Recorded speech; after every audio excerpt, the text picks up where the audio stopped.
Bonjour.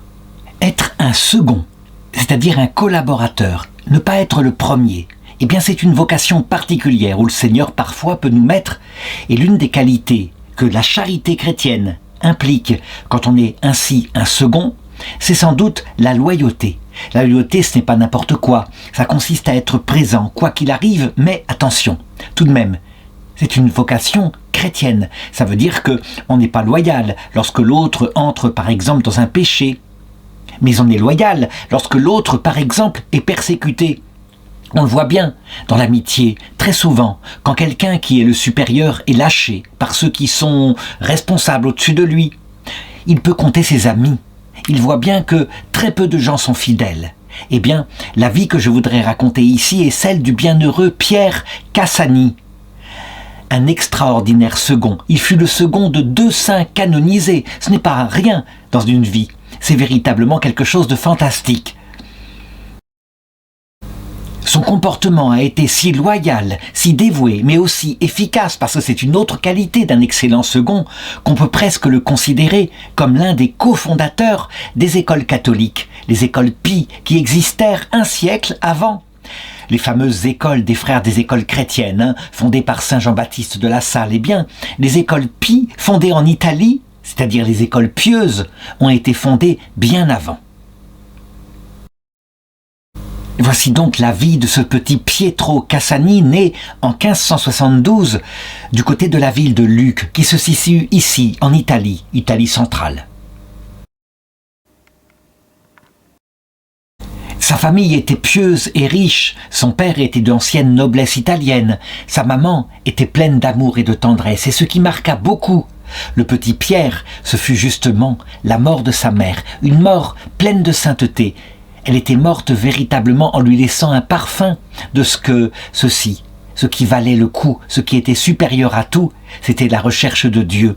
Et donc, on le voit ainsi, fidèle un peu au souvenir de sa mère, qui à l'âge de 22 ans, alors que sa vocation était très jeune, à l'âge de 22 ans, il décide de quitter le brillant avenir qu'on lui a donné, parce qu'on lui a donné les meilleures études qu'on puisse imaginer, et d'entrer dans la congrégation de la Mère de Dieu, qui vient d'être fondée par Saint Jean Leonardi. Saint Jean Leonardi, dont je vais parler ici, qui sera le premier mentor, le premier homme à qui il va se dévouer comme loyal second. Jean Leonardi était un homme extraordinaire. À cette époque-là, lorsqu'il a rencontré pour la première fois Pietro Cassani, il avait environ 55 ans. C'est un homme qui s'était dévoué véritablement pour l'Église catholique, qui était très en crise à cause de la réforme protestante en particulier.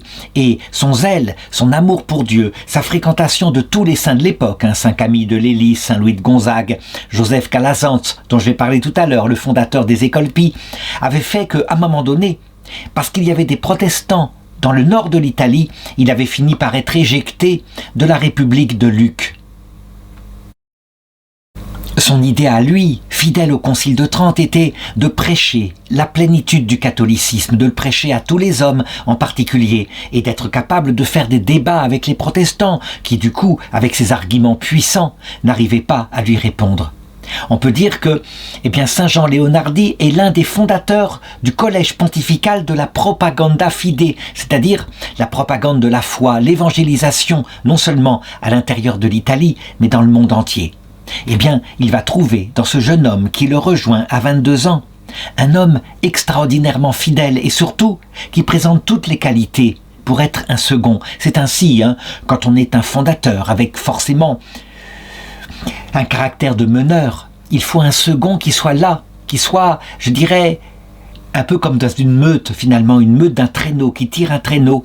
Il y a le chef de meute et il y a le second qui est là, toujours fidèle, toujours à la droite. Pierre Cassani est très cultivé. Il a fait des études avant d'entrer, il a fait des études chez les franciscains de Lucques. Donc on le dirige vers le sacerdoce. Il est dévoué, on le met au service de la rédaction des constitutions de cette congrégation nouvelle où il est entré. Et puis, très vite, quand il est ordonné prêtre, on s'aperçoit qu'il présente tous les talents, il est brillant, on lui confie un ministère de prédication. Il ne s'enorgueillit pas. Dieu sait s'il aurait pu s'enorgueillir, hein. Quand on est un grand prédicateur, qu'on attire donc l'admiration des foules qui viennent assister, forcément, on est tenté de se prendre pour quelqu'un. Ce ne sera jamais son cas. Il sera toujours là, au service de celui envers qui il est loyal. C'est d'autant plus méritoire que, je pourrais dire, le Seigneur manifestement, qui sait lire dans son cœur, qui voit cette grande humilité, cette façon de rester à sa place, fait des miracles par ses mains, de vrais miracles. On a 24 événements miraculeux qui ont été accomplis par lui, au point que les gens de la région appelaient le bienheureux Pierre Cassani, ils l'appelaient le Saint-Père. Eh bien, rien n'y faisait. Il était au service de celui qui était son supérieur, quelque part. À un moment donné, pour bien montrer à quel point c'est un homme d'initiative, eh bien, il invente une méthode d'exorcisme. Ça a beaucoup marqué ses contemporains. Cette méthode qui sera reprise jusqu'à maintenant. On voit des exorcismes composés par lui qui sont toujours usités dans l'Église catholique. Ce n'est pas le grand exorcisme tel que on le voit qui est pratiqué, réservé à des prêtres, mais des petits exorcismes très simples où on invoque les mérites de la passion de Jésus, l'intercession surtout de la Vierge Marie, de quelques saints, et qui sont extraordinairement efficaces. C'est là où on découvrira qu'en fait, pour chasser le démon, pas besoin qu'il y ait le ramdam du grand exorcisme.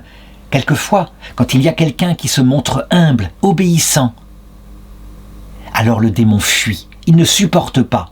Et quelquefois, c'est plus efficace que le sacramental du grand exorcisme. Voilà pourquoi d'ailleurs les exorcistes, à force d'expérience, quelquefois, ils s'entourent d'enfants pour prier avec eux.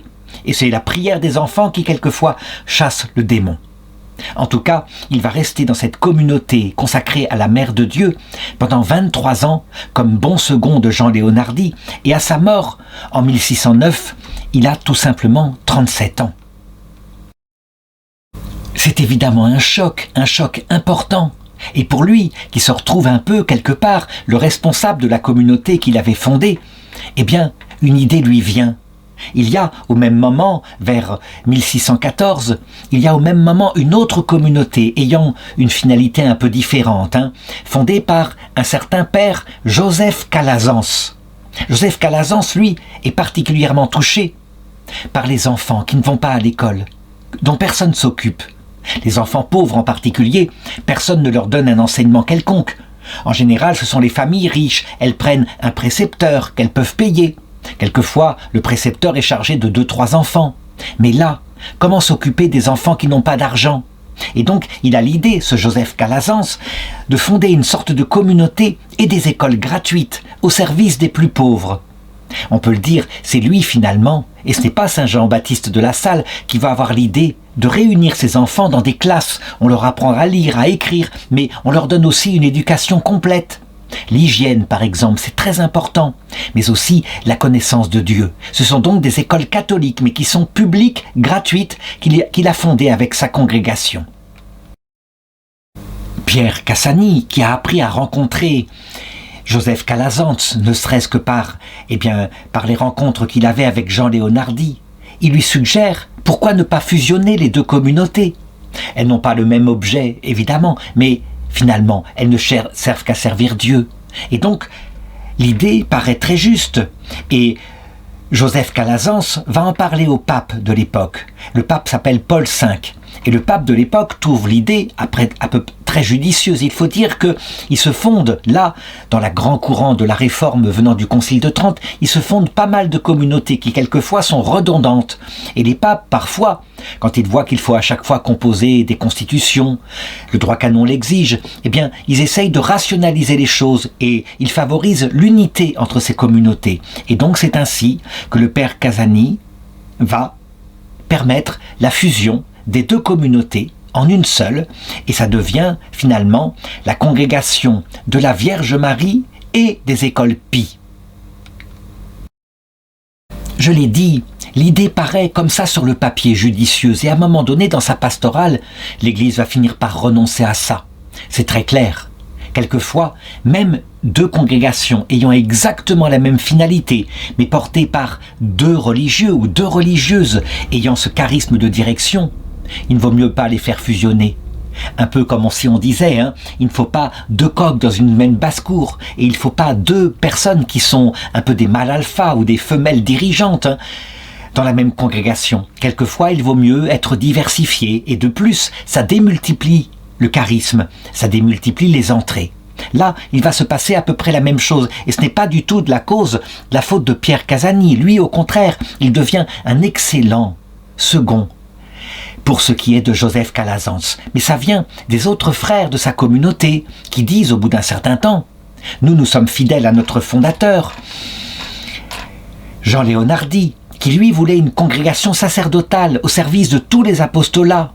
Voilà donc que dans la nouvelle communauté auquel nous avons adhéré, les écoles sont prioritaires. C'est l'apostolat principal. Et nous avons des finalités beaucoup plus larges. C'est l'évangélisation, tout simplement. Et donc, ça commence à ne pas aller. Les deux congrégations n'arrivent pas à fusionner, d'autant plus que, pour Joseph Calazans, le vœu de pauvreté est essentiel. Pour les anciens pères de la communauté de Jean Leonardi, au contraire, la pauvreté est secondaire. Ce qu'il faut, c'est faire des études pour pouvoir prêcher aux protestants en particulier. Bref, la fusion ne va pas bien marcher. En 1617, il a alors 45 ans. Un appel est fait au pape, comme quoi ça ne marche pas. Et le pape, très souplement, très simplement, il dit, si la fusion ne marche pas, nous allons dissoudre la fusion, en permettant à chacun des religieux de choisir la communauté où il veut rester. Et c'est vrai, l'efficacité, on voit, la cohabitation n'a pas été efficace. Au début, par exemple, les écoles Pie accueillaient 1200 élèves en 1614, et puis 3 ans plus tard, à cause des conflits qu'il y avait entre les frères, il n'y avait plus que 1000 élèves à Rome dans les écoles Pie. Bref, il fallait agir, et l'action va se faire. Quant à Pierre Cassani, résolument, il va choisir de rester avec Joseph Calazans, le fondateur des écoles Pie. Il quitte donc la communauté où il était rentré 24 ans plus tôt pour maintenant rejoindre ce nouveau saint dont il va devenir, à son tour, un excellent second, un collaborateur extraordinaire. Ce qui l'a intéressé, ce n'est pas seulement le fait de s'occuper d'enfants, mais c'est vrai, ça aussi, ça lui plaît. Il veut rester là-dedans, mais c'est aussi une chose qui colle à son cœur depuis qu'il est jeune, depuis qu'il a eu la vocation. Le vœu de pauvreté des frères des écoles Pie lui va très bien. Lui qui est prêtre, lui qui est brillant, qui a des études, il n'y a rien à faire. On va se mettre à le surnommer d'ailleurs, à cause de son zèle pour la pauvreté matérielle, Pierre le pauvre. Et il passe définitivement donc dans les écoles Pie. Joseph Calazans, évidemment, est heureux de cette recrue, et je dirais même cette fusion ratée qui a duré 3 ans finalement, si elle n'avait servi qu'à cela. C'est une bénédiction. On lui confie de plus en plus de tâches, et d'abord, il travaille avec le père Calazans pour que cette communauté devienne une vraie communauté religieuse, avec les 3 vœux, pauvreté, chasteté, obéissance, qu'il y ait un habit religieux, et même, il commence par faire des vœux simples, et il prend un nouveau nom. Comme c'est le cas chez les religieux, à partir de maintenant, il s'appelle Frère Pierre de la Nativité de la Bienheureuse Vierge Marie. Frère Pierre de la Nativité, si on peut dire, c'est ainsi qu'on simplifie. Et Joseph Calazans peut s'appuyer sur lui. Il lui confie peu à peu des tâches de plus en plus importantes. C'est son bras droit, c'est comme cela. Il devient d'abord recteur de l'école à Rome de San Pantaléon. C'est déjà une charge essentielle, être directeur d'école. Puis, très vite, on s'aperçoit que c'est le meilleur formateur pour les jeunes qui arrivent. Il devient le maître des novices. Et en même temps, parce que c'est un enseignant extraordinaire, on lui confie le rôle de professeur de philosophie, de théologie auprès d'eux. Ceux qui en particulier peut-être se dirigeront vers le sacerdoce. Il devient très vite l'assistant général, le visiteur des collèges, bref, on peut le dire, Saint Joseph Calazans, il n'a qu'un collaborateur dévoué, c'est lui. Je ne peux pas décrire comme cela les qualités qu'il avait, mais qui faisaient l'unanimité, et surtout cette immense humilité et cette piété. Je dirais, il se mettait à sa place, comme un second, toujours derrière le premier, mettant en avant le premier.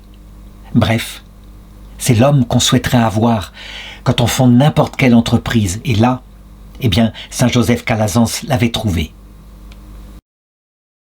Voici une représentation quelque peu moderne, qui le montre avec des élèves, parce que tout de même, sa vocation première, ce sont bien les élèves.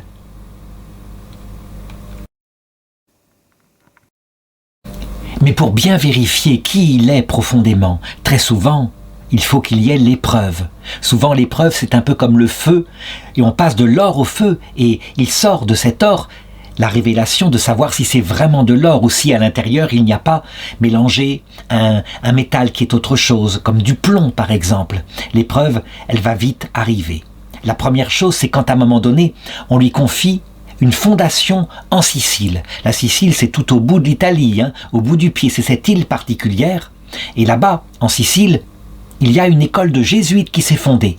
Les jésuites, l'ordre fondé par saint Ignace de Loyola, essaye de réévangéliser l'Europe par des écoles qui sont brillantes, qui enseignent des matières profanes, mais aussi le Christ, et puis évangélisent le monde par des missionnaires. Donc il y a deux sortes de vocations chez les jésuites, les maîtres d'école à l'intérieur de l'Europe, de la vieille Europe, et les missionnaires. Toujours est-il que les jésuites voient arriver les écoles Pie en Sicile avec beaucoup de suspicion. C'est une concurrence.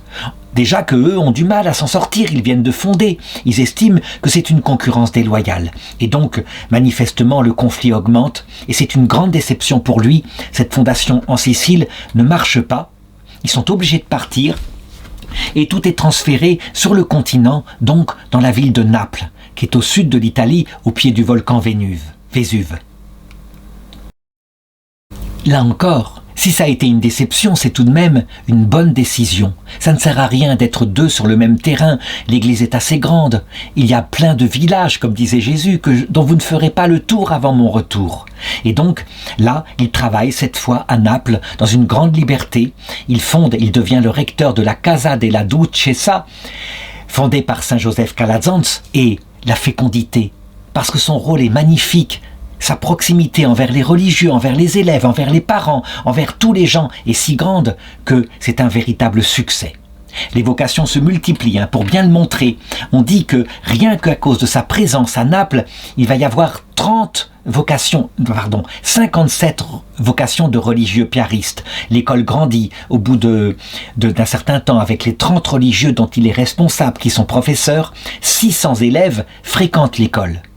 Ce sont des élèves pauvres. Eh bien, voici que les familles riches, maintenant, sont tellement contents de cette école brillante qu'ils voudraient avoir la grâce de pouvoir eux aussi mettre leurs enfants dans cette école. Dans cette ville de Naples, où on lui laisse entière initiative, où on l'encourage à fonder, lui, l'Éternel Second, devient un véritable fondateur de tas de choses, de congrégations, de pieuses unions, quelque chose par exemple pour les marchands, afin qu'ils se comportent bien dans cette ville portuaire, pour qu'ils n'abusent pas, parce que le marchand peut vite devenir un voleur, quelque chose pour les artistes. Ensuite, parce qu'il y a les adultes, il y a les jeunes, il y a les nobles, il y a les pauvres, bref, il n'arrête pas une activité apostolique extraordinaire, ce qui prouve quoi ? Qu'on peut être un excellent second à cause de son humilité, et le jour où on nous donne des responsabilités, être en fait quelqu'un qui était fait pour être dirigeant, c'est évident. Et là on voit la qualité du bienheureux Pierre Casani, son immense humilité. Il était en fait caché un dirigeant. Et justement, quand vont venir les difficultés, en particulier à cause de l'Inquisition italienne, sans doute à cause de dénonciations, c'est comme ça. Il y a toujours dans ces œuvres-là quelqu'un qui est mécontent. Et bref, à un moment donné, saint Joseph Calazans est dénoncé à l'Inquisition, et donc forcément, le père Casani lui-même est dénoncé. L'histoire est venue probablement d'un prêtre qui faisait partie de la communauté et qui a abusé sexuellement d'un élève. Donc on voit déjà à cette époque-là, là où il y a de la jeunesse, là où il y a des éducateurs, il y a le risque de ce qu'on appelle maintenant pédophilie. Manifestement, ce prêtre qui s'appelle le père Mario Zozzi, non seulement a abusé d'élèves, mais en plus il rêve de pouvoir. Il a accusé, il a développé véritablement un venin dans la communauté. Et donc, l'Inquisition s'en mêle. Voici que Joseph Calazans est déposé, mais Pierre Casani aussi. Le tribunal de l'Inquisition réduit aussi la communauté, où il avait maintenant reçu l'autorisation de prononcer des vœux perpétuels à une simple union pieuse. Les vœux perpétuels sont annulés.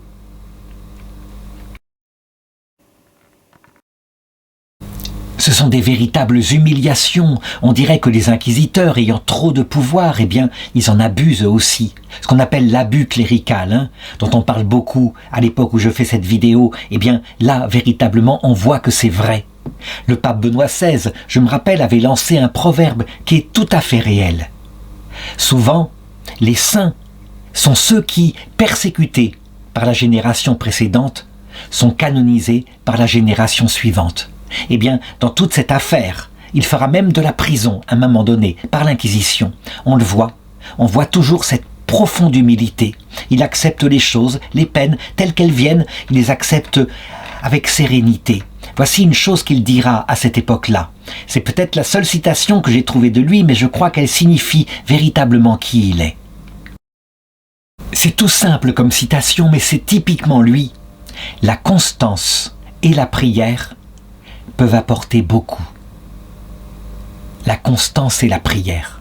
La constance dans les malheurs. La prière, calme, paisible. Le Seigneur, quand il le veut, met fin à l'épreuve, au moment où il le veut.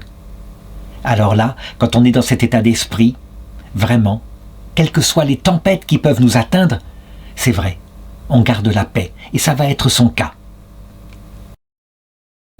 Saint Joseph Calazans, là encore, sans doute, a été porté par le calme, la force de caractère, la confiance absolue en Dieu du bienheureux Pierre Casani. Mais manifestement, il devait porter sur lui puisque il va mourir en 1647.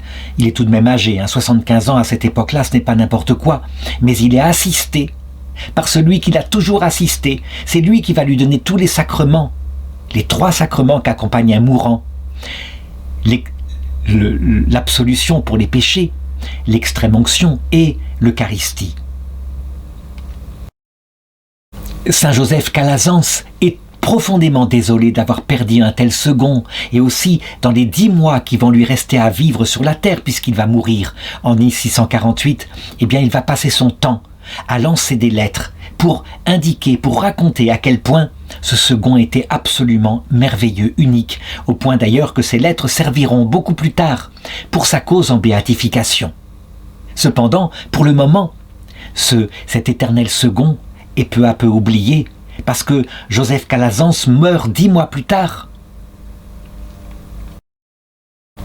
Et l'ordre des frères pris décida, lui, de travailler sur sa cause en canonisation en premier. Il ne va pas du tout être oublié par Dieu, puisque en 1738, donc à peu près un siècle après sa mort, voici que le premier miracle attesté, grandiose, après sa mort, va être recueilli.